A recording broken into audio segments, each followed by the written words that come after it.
जय हिंद साथियों। आज हम देखेंगे करंट अफेयर एसपीटी का टॉपिक वाइज में। तो टॉपिक वाइज में सबसे पहले देखते हैं रिजर्व बैंक। तो रिजर्व बैंक द्वारा जो जारी किया गया है नवीनतम मौद्रिक दर, तो यह नवीनतम मौद्रिक दर देखेंगे। देखिए नवीनतम मौद्रिक दर जो है इसमें बैंक दर है। बैंक दर कितना है तो 6.5%, यानी कि 6.50% है। जबकि रेपो दर कितना है तो रेपो दर 6.25%।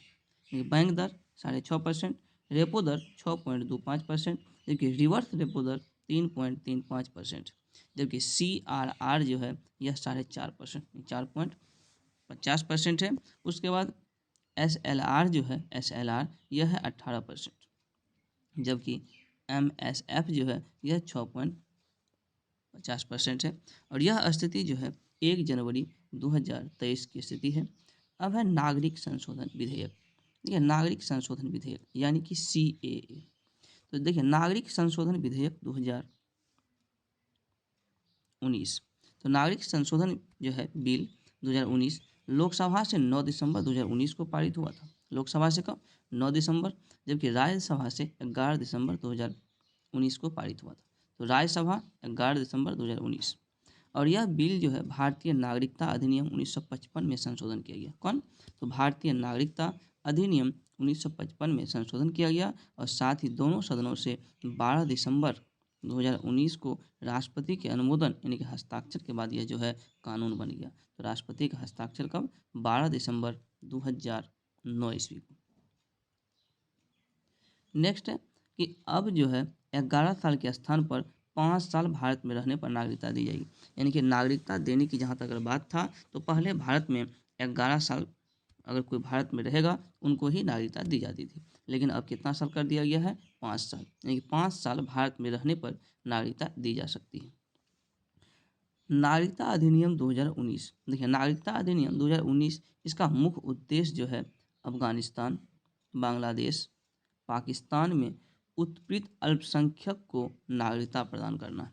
यानी कि नागरिकता अधिनियम 2019 का जो मुख्य उद्देश्य है यह जो है अफगानिस्तान, बांग्लादेश और पाकिस्तान, इन देशों में जो उत्पीड़ित अल्पसंख्यक है इनको नागरिकता देने की बात कही गई है। देखिए फुल फॉर्म दिया हुआ है CAA और CAB। तो CAA का जो फुल फॉर्म होता है सिटीजनशिप अमेंडमेंट एक्ट, और बी लग जाएगा यानी कि बिल हो जाएगा। तो सिटीजनशिप अमेंडमेंट बिल CAB का फुल फॉर्म हो गया, जबकि CAA का full form citizenship amendment act हो गया। नेक्स्ट है सुरक्षा परिषद के अस्थायी सदस्य। देखिए सुरक्षा परिषद 9 जून 2019 को कितना 9 जून 2019 को जापान, स्विट्जरलैंड, माल्टा, मोजाम्बिक और इक्वाडोर इसको संयुक्त राष्ट्र सुरक्षा परिषद के 5 नए अस्थायी सदस्य दी गई है। जैसा कि जानते हैं सुरक्षा परिषद में कुल 15 सदस्य होते हैं, जिसमें 10 अस्थायी सदस्य और 5 अस्थायी सदस्य। 5 अस्थायी सदस्य कौन कौन हैं? तो 5 जो अस्थायी सदस्य हैं वह है अमेरिका, ब्रिटेन, चाइना, रूस और फ्रांस। तो ये 5 जो है अस्थायी सदस्य हैं। और 10 जो है अस्थायी सदस्य, इनका कार्यकाल जो है 2-2 वर्ष के लिए होता है। तो यही है जो 2 वर्ष के लिए चुना गया कितना देश को? तो जापान अस्थायी सदस्य के रूप में, स्विट्जरलैंड, माल्टा, मोजाम्बिक और इक्वाडोर को 2-2 वर्ष के लिए जो है 2 वर्ष के लिए इनको चुना गया है। और यह इसका जो सदस्यता 31 दिसंबर 2024 तक प्रभावित रहेगा। ये कब तक इसका कार्यकाल रहेगा? 31 दिसंबर 2024 तक। नेक्स्ट है दादर और नगर हवेली। दादर और नगर हवेली तथा दमन और दीव के विलय के पश्चात 26 जनवरी 2020 ईस्वी में केंद्र शासित प्रदेशों की संख्या 8 हो गई है। यानी कहने कथन है कि वर्तमान में भारत में कुल 28 राज्य तथा 8 केंद्र शासित प्रदेश है। कितना? तो 28 राज्य तथा 8 केंद्र शासित प्रदेश हैं वर्तमान में भारत में। नेक्स्ट है भारत का नया संसद भवन। इसके बारे में जानते हैं। भारत का नया संसद भवन, देखिए नए संसद भवन इसकी आधारशिला जो रखा गया है यह माननीय प्रधानमंत्री श्री नरेंद्र मोदी के द्वारा। तो यह जो है 10 दिसंबर 2020 को रखा गया था। यानी कि नए संसद भवन की आधारशिला प्रधानमंत्री नरेंद्र मोदी द्वारा 10 दिसंबर 2020 को रखी गई थी, जिसका निर्माण सेंट्रल विस्टा परियोजना के तहत 2022 में पूरा होगा। कौन सी परियोजना है? तो यह सेंट्रल विस्टा परियोजना बहुत ही महत्वपूर्ण है। सेंट्रल विस्टा परियोजना के तहत इसे पूरा किया जाएगा। कब पूरा किया जाएगा? 2022। नए संसद भवन के निर्माण का ठेका कौन लिया है? तो टाटा प्रोजेक्ट लिमिटेड। कौन सी कंपनी? टाटा प्रोजेक्ट लिमिटेड के द्वारा 861.90 करोड़ रुपया में लिया। कितना में? तो 861.90 करोड़ रुपया में टाटा प्रोजेक्ट लिमिटेड के द्वारा यह लिया गया है।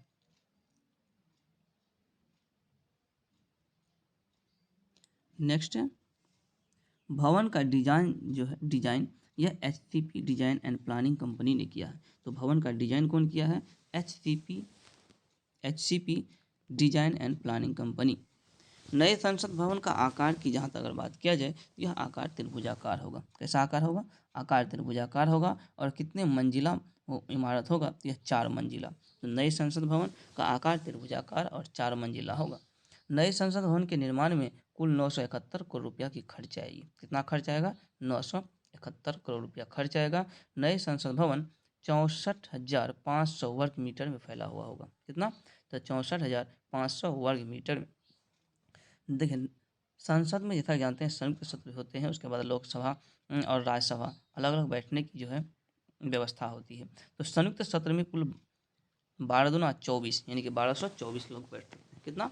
ऐसे याद करना, 12 दूना 24 यानी कि 1224 लोग बैठ सकते हैं। लेकिन नए संसद भवन की जहाँ तक अगर बात किया जाए तो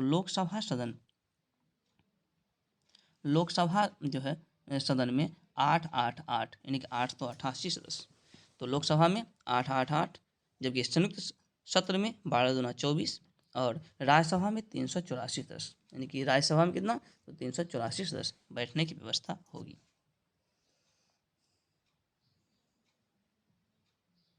अब है भारत के महत्वपूर्ण रामसर साइट। देखिए भारत में वर्तमान में कुल कितने रामसर साइट है? तो वर्तमान में भारत में कुल 75 रामसर साइट। कितना? तो 75। और 75वां रामसर साइट कहाँ पर है? ये जम्मू कश्मीर में है, जिसका नाम है सालबुग आर्द्रभूमि संरक्षण रिजर्व। तो सालबुग आर्द्रभूमि संरक्षण रिजर्व जम्मू कश्मीर में है, यह 75वां रामसर साइट। उसके बाद हैगम आर्द्रभूमि संरक्षण रिजर्व, यह भी जम्मू कश्मीर में है।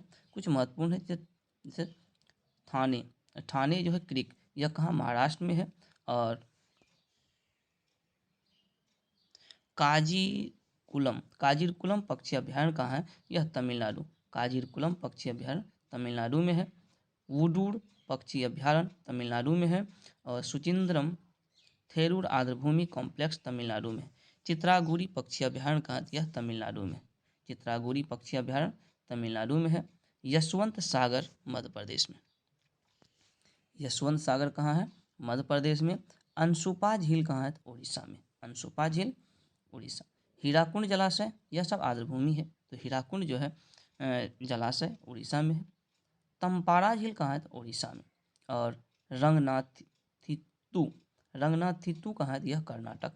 नंदा लेक गोवा में है। और सतकोशिया गार्ज जो है उड़ीसा में। सतकोशिया गार्ज कहाँ है? उड़ीसा में। नेक्स्ट है वेम्बानूर आर्द्रभूमि कॉम्प्लेक्स। वेम्बानूर आर्द्रभूमि कॉम्प्लेक्स जो है तमिलनाडु में है। अब वेलोड पक्षी अभ्यारण्य तमिलनाडु। वेलोड पक्षी अभ्यारण्य तमिलनाडु। बंदा थांगला पक्षी अभ्यारण्य कहाँ है? तमिलनाडु में। यानी देखिए तमिलनाडु में वेम्बानूर, वेलोड, उसके बाद बंदा थांगला तथा उदय मारदंड पक्षी अभ्यारण्य है। उसके बाद गल्फ ऑफ मन्नार बायोस्फीयर है। उसके बाद कुंथान कुलम पक्षी अभ्यारण्य, यह सब तमिलनाडु में है। तो इतना क्या हो गया? सब तमिलनाडु। यानी तमिलनाडु में वेम्बानूर आर्द्रभूमि कॉम्प्लेक्स, बेलोड पक्षी अभ्यारण्य, बंदाथांगल पक्षी अभ्यारण्य, उदय मार्दनपुर पक्षी अभ्यारण्य और गल्फ ऑफ मन्नार बायोस्फीयर। उसके बाद कुंथान कुलम पक्षी अभ्यारण्य, सब तमिलनाडु में। उसके बाद सिरपुर तालाब। देखिए सिरपुर तालाब जो है यह इंदौर मध्य प्रदेश में है। पाला आर्द्रभूमि जो है सियाहा जिला मिजोरम में। पाला आर्द्रभूमि मिजोरम।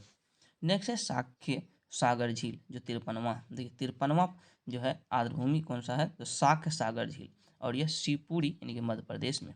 उसका 52वां अगर पूछते तो पिच वरम मैग्रोव जो 52वां आर्द्रभूमि है इसको रामसर साइट में सूचीबद्ध किया गया है। तो पिच वरम मैग्रोव, यह जो है पिच वरम तमिलनाडु में। उसके बाद पली कन्नई मार्स रिजर्व फॉरेस्ट कहाँ है, तो यह चेन्नई में। उसके बाद करिकिरी पक्षी अभ्यारण्य कांचीपुरम में है, जो तमिलनाडु में पड़ता है। और बखिरा वन्यजीव अभ्यारण्य संत कबीर नगर उत्तर प्रदेश। तो बखिरा वन्यजीव अभ्यारण्य संत कबीर नगर उत्तर प्रदेश में, कहाँ, तो संत कबीर नगर उत्तर प्रदेश। खिजरिया पक्षी अभ्यारण्य कहाँ है, तो जामनगर गुजरात। ये गुजरात के जामनगर में खिजरिया पक्षी अभ्यारण्य है। उसके बाद भिंडवास जो है वन्यजीव अभ्यारण्य, यह झज्जर में। भिंडवास कहाँ है, झज्जर में। उसके बाद सुल्तानपुर राष्ट्रीय उद्यान गुरुग्राम हरियाणा में है। उसके बाद थोल झील वन्यजीव अभ्यारण्य कहाँ है, तो महासाना गुजरात। थोल झील वन्यजीव अभ्यारण्य महासाना गुजरात में है। और बांधवाना आर्द्रभूमि कहाँ है, तो बड़ोदरा। बांधवाना आर्द्रभूमि बड़ोदरा। तसोकर झील जो है यह लद्दाख में। तसोकर झील कहाँ है, लद्दाख में तसोकर झील है। उसके बाद सूर सरोवर निकीथम झील, यह आगरा में है। सूर सागर जो झील है यह कहाँ है, आगरा में। और लोनार झील महाराष्ट्र के बुल्ढाना में, कहाँ, महाराष्ट्र के बुल्ढाना में लोनार झील। उसके बाद कांवरताल झील जो है बेगूसराय बिहार में। कांवर ताल कहाँ है, तो कांवर ताल झील बिहार बेगूसराय। ये बहुत इंपॉर्टेंट है और खासकर बीपीएससी के लिए यह क्वेश्चन बहुत इंपॉर्टेंट है कि कांवर ताल झील कहाँ, बेगूसराय में। वर्तमान में भारत में रामसर साइट की कुल संख्या कितनी है, यह 25 है। और सबसे अधिक रामसर साइट जो है कहाँ पर है, यह तमिलनाडु में। कितना, कुल 14। यानी कि सबसे अधिक रामसर साइट तमिलनाडु में, कुल 14 रामसर साइट है। नेक्स्ट है मिशन चंद्रयान 2। देखिए मिशन चंद्रयान 2, तो मिशन चंद्रयान 2 की जहाँ तक बात किया जाए, यह 22 जुलाई 2019 को आंध्र प्रदेश के श्रीहरिकोटा से इसरो द्वारा बाहुबली रॉकेट GSLV मार्क 3 द्वारा लॉन्च किया गया था। तो चंद्रयान 2 जो है लॉन्च कब किया गया था, 2019 को। किसके द्वारा, तो यह जो है GSLV मार्क 3 के द्वारा लॉन्च किया गया था। इसमें चंद्रयान 2 में महत्वपूर्ण 3 हिस्से थे। कितना हिस्सा, 3 हिस्से थे, जिसका नाम था ऑर्बिटर, लैंडर, रोवर। तो ऑर्बिटर, लैंडर, रोवर, यह 3 महत्वपूर्ण हिस्से थे। देखिए लैंडर को विक्रम नाम दिया गया, लैंडर को विक्रम, रोवर को प्रज्ञान नाम दिया गया। और चंद्रयान 2 जब लॉन्च किया गया था, इस समय इसरो का जो अध्यक्ष था, तो के सिवान। इसरो का अध्यक्ष कौन, के सिवान। इसरो का full form Indian Space Research Organisation, जिसकी स्थापना 1969 ईस्वी में की गई थी। इस मिशन में कुल जो है चंद्रयान 2 में कुल लागत की जहाँ तक बात किया जाए, तो 978 करोड़ रुपया लागत आया था। और इस मिशन में महिला प्रोजेक्ट डायरेक्टर जो थी वह था M वनिता और रितु करिधल, ये दोनों थी। और चंद्रयान 3 की अगर बात की जाए तो 2023 में लॉन्च करने की योजना है, जबकि चंद्रयान 1 2008 में लॉन्च किया गया था। भारत सरकार के आगामी लक्ष्य, देखिए भारत सरकार के मुख्य आगामी लक्ष्य। तो भारत सरकार का आगामी लक्ष्य जो है, तो यह जो कालाजार को पूरी तरह समाप्त करने का लक्ष्य रखा गया, कब तक, 2023 तक।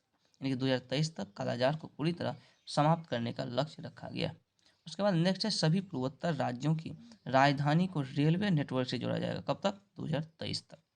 नेक्स्ट है दिल्ली मुंबई एक्सप्रेसवे को पूरा कर किया जाएगा 2023 तक। और ब्रॉड गेज रूट को 100% विद्युतीकरण 2023 तक।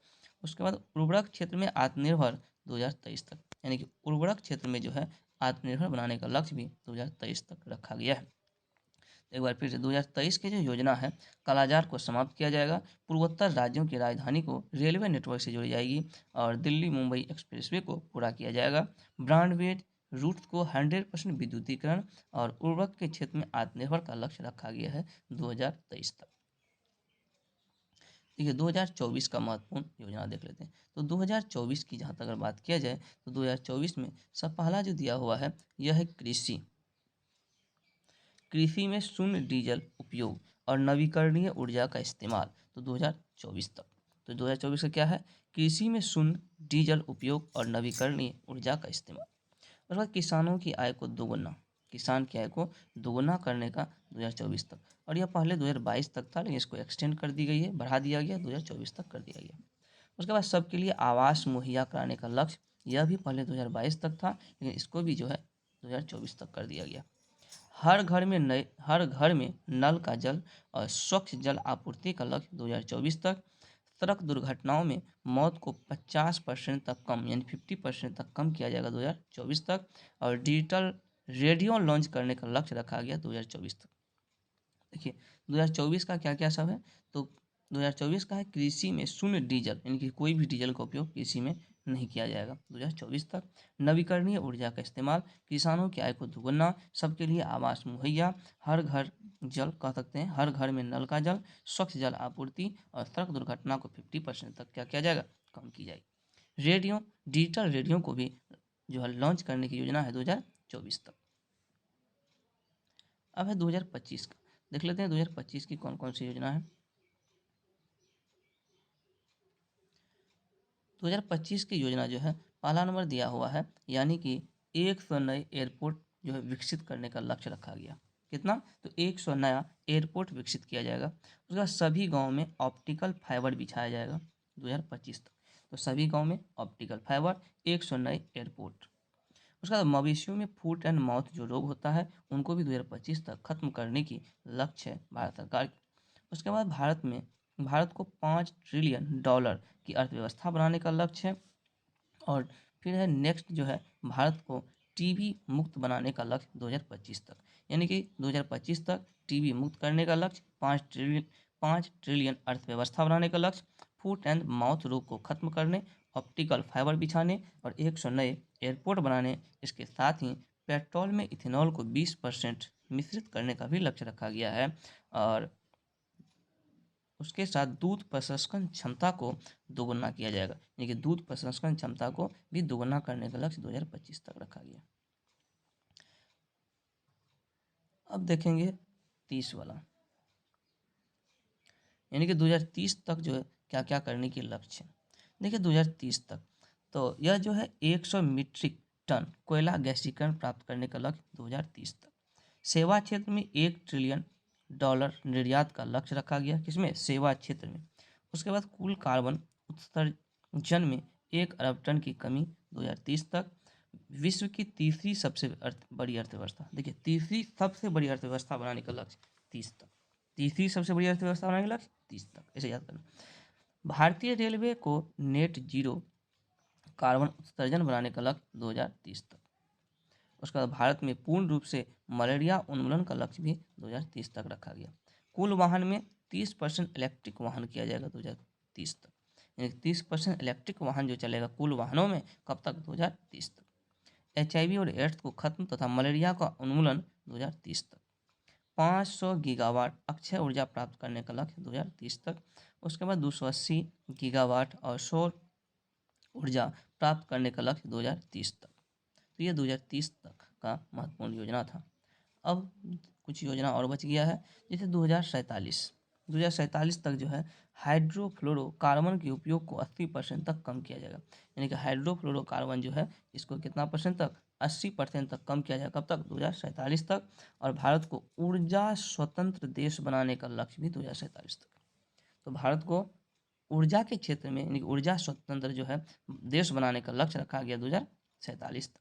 उसका बाद मुंबई जो शहर है इसमें शून्य कार्बन उत्सर्जन का लक्ष्य 2050 तक। भारत द्वारा शून्य कार्बन उत्सर्जन का लक्ष्य 2047 तक। और भारत द्वारा नेट जीरो का लक्ष्य 2070 तक। तो नेट जीरो 2070, शून्य कार्बन उत्सर्जन 2070। देखिए मुंबई शहर में शून्य कार्बन उत्सर्जन 2050, और पूरे देश में अगर बोलेगा कि ऊर्जा स्वतंत्र बनाने का लक्ष्य 2047 तक। तो ये थी महत्वपूर्ण योजना। अब है स्टैच्यू ऑफ यूनिटी। देखिए statue of unity, statue of equality.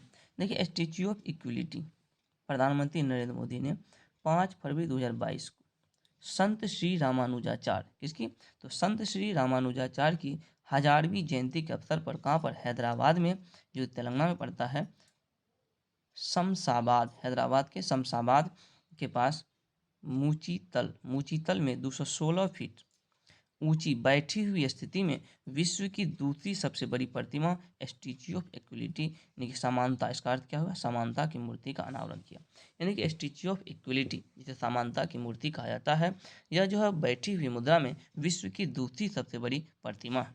और यह प्रतिमा किसकी है? यह जो है संत श्री रामानुजाचार्य की प्रतिमा। किसकी? तो यह जो है संत श्री रामानुजाचार्य की प्रतिमा है, स्टैच्यू ऑफ इक्विलिटी। यह प्रतिमा श्री चिन्नाजियर स्वामी आश्रम के परिसर में भद्रावेदी के नाम से भद्रावेदी नाम की 54 फीट ऊंची बेस बिल्डिंग पर स्थापित की जाएगी। कहाँ पर? तो 54 फीट जो है ऊंची बेस बिल्डिंग पर स्थापित यह की जाएगी। स्टैच्यू ऑफ इक्विलिटी की जहाँ तक बात किया जाए 5 प्रकार की धातुओं से यह बनाई गई। कितने प्रकार के? 5 प्रकार की धातु से। इसके निर्माण में कुल 1000 करोड़ रुपया खर्च आएगा। कितना? 1000 करोड़ रुपया खर्च आएगा। और यह विश्व की स्टैच्यू जो है यानी कि समानता की मूर्ति, यह जो है स्टैच्यू ऑफ इक्विलिटी जिसे समानता की मूर्ति कहते हैं, यह बैठी हुई मुद्रा में विश्व की दूसरी सबसे बड़ी मूर्ति जो प्रतिमा है।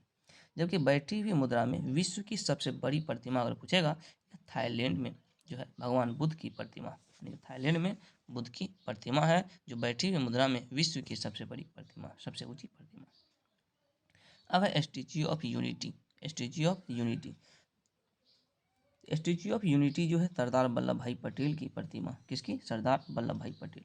और यह जो 143वीं जयंती पर 182 मीटर जो है 182 मीटर यानी कि 597 फीट ऊंचाई वाली दुनिया की सबसे जो है ऊंची मूर्ति है। यानी कि दुनिया की सबसे ऊंची मूर्ति कौन सी है? Statue of unity. और यह कहाँ पर है? तो गुजरात के नर्मदा जिले में। कहाँ पर?